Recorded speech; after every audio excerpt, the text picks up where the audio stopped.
Hello and welcome to France 24. Welcome to New York. We're on the sidelines of the United Nations General Assembly.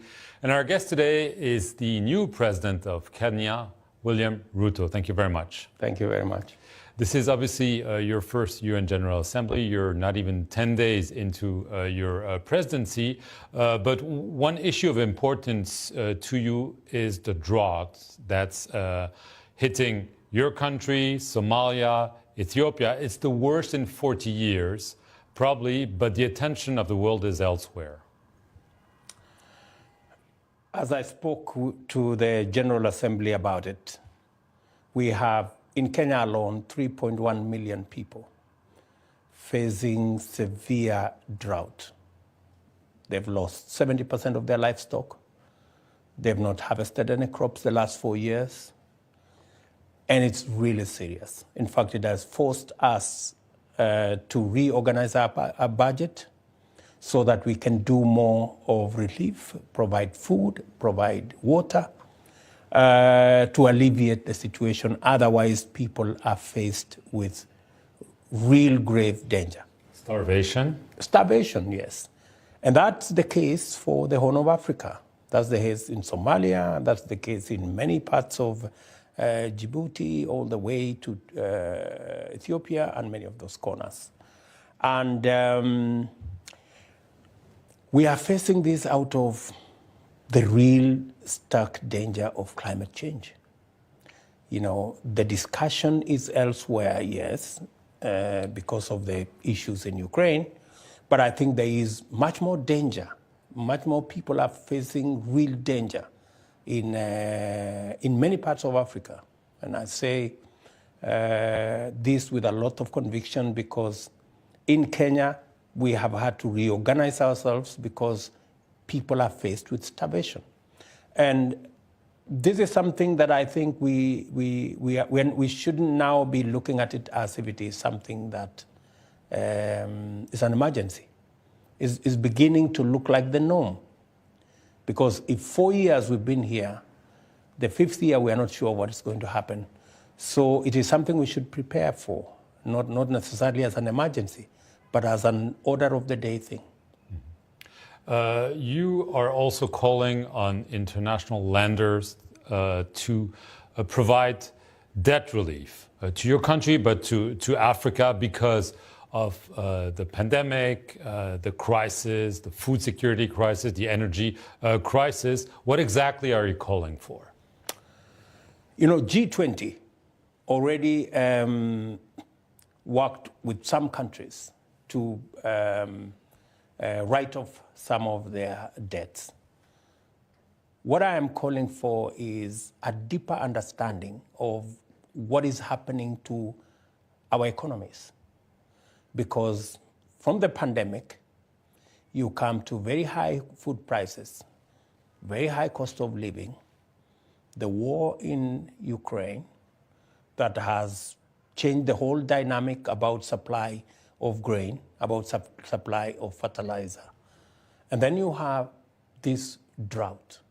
So it is a real serious situation, and many economies cannot handle that whole package of challenges. And that is why it is important, because many countries, including Kenya, have to relook at our budget, even take money out of education, take money out of health, take money out of water, to go and deal with challenges of famine, to deal with the challenges of starvation by citizens because of effects of climate change. How much do you need, Mr. President? We are looking at about 80 billion Kenya shillings for the short term, 86.5 billion shillings for the short term. And we are looking at almost 500 billion shillings in the long term. And that's just for Kenya. You know, if you're looking at the Horn of Africa, if you're looking at every other place where you have that challenge, that's why I'm saying this is no longer a country-by-country challenge. This is becoming a multilateral challenge. And therefore, multilateral institutions, multilateral lenders, the G20, the Security Council, must apply its mind to this grave situation. Mr. President, I want to get some of the regional crisis. The war is raging again in the Tigray region in Ethiopia. There's also Eritrea being involved. How concerned are you about the fact that it seems that things are turning for the worse once again? We are very concerned, because that's our neighborhood. Whatever happens in Ethiopia gets to Kenya. We are the two largest economies in that corner, and therefore a faltering Ethiopia weakens Kenya. Mm-hmm. And therefore it's important for us to get involved. And that's why when I took over, I asked President Kenyatta, my predecessor, to continue the efforts of the processes that the process that has started, to continue the process that has started so that we can find a resolution of the conflict in Ethiopia. I have since had a discussion with President Ramaphosa. I have had a conversation with Prime Minister Abiy himself. I have had a conversation with Thabo Mbeki. And yesterday, I had a conversation with Secretary Blinken on the kind of framework and mechanism that we can put in place to address the challenge of Ethiopia. I am confident that under the AU framework, with the support of President Obasanjo and President Uhuru Kenyatta, and all other actors, we should be able to bring the sides to the table at the earliest possible opportunity, because that war is costing humankind.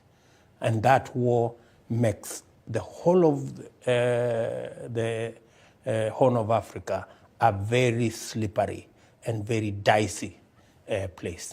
You mentioned President Kenyatta. People were very surprised that you appointed him as an envoy to Ethiopia, also DRC, given the bitter rivalry between you two. Why did you do this? Because I'm different. Than he is? And I believe that President Kenyatta brings value to the processes in Ethiopia and in DRC. And what was there between me and him was a competition. And it was not even a competition. It was not even a competition between me and him. It was a competition between me and the person he supported. And being a democracy, we are mature enough to understand that we can compete, but we don't have to be enemies. We can compete and still become compatriots. And precisely that is why I think, because President Kenyatta brings value to the process in Ethiopia and DRC, he should continue to provide that process. He should continue to provide leadership. Having supported me or not supported me notwithstanding, because that's a process that is passed. I am now president. I am the person in charge. When things fall apart, it will stop at my desk. And I want the best for my region. I can only be effective in doing what the people of Kenya want if the region is not a problem. If somebody else can help me with the regional issues so that I can concentrate my energy and effort and time on sorting out the issues Kenyans want me to do, I think that's the right decision. Right. Speaking of regional issue, Kenya has been involved directly. Somalia. Kenyan troops have been there 15 years, I believe. There's no horizon for bringing them back. Al-Shabaab continues to issue threats. You're now the president. You're now in charge. Can you tell the Kenyan people when those troops will come back? Are you saying they'll stay there as long as we need them there? Those troops will come back home as soon as we're done with the assignment that we have in Somalia. 15 years, Mr. President. It's been 15 years. I appreciate. We've been there with many partners. I think there is light in the horizon. I think with the election of President Hassan, who I have met twice now, he has a much more clearer view of where we need to go. I think he's more committed to fighting Al-Shabaab, and his resolve is clear to many of us who are in that space. We are working with partners, including the US, including other partners that are involved in Somalia, so that we can stabilize Somalia. An unstable Somalia leads to a very dangerous situation for all of us. It breeds terrorists, it breeds instability, and it affects Kenya. So you're not giving a date for Kenyan troop withdrawal?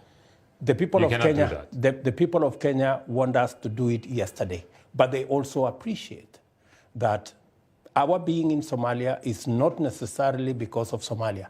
It is much more because of Kenya.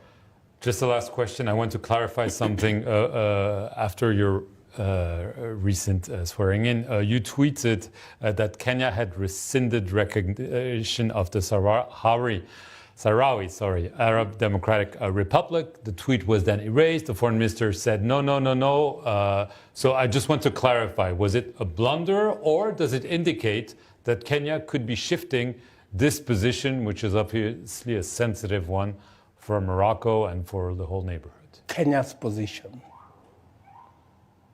has always been and will continue to be the UN position, that every aspect of relationship between Sahrawi, Morocco, and the whole of that region will be determined in a manner that respects democratic credentials. So our position is in tandem, and we haven't changed.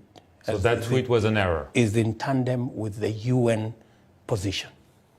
So you're saying nothing has changed? No position has changed. William Ruto, I want to thank you very much for appearing here on the France 24 interview just after your election as Kenya's new president.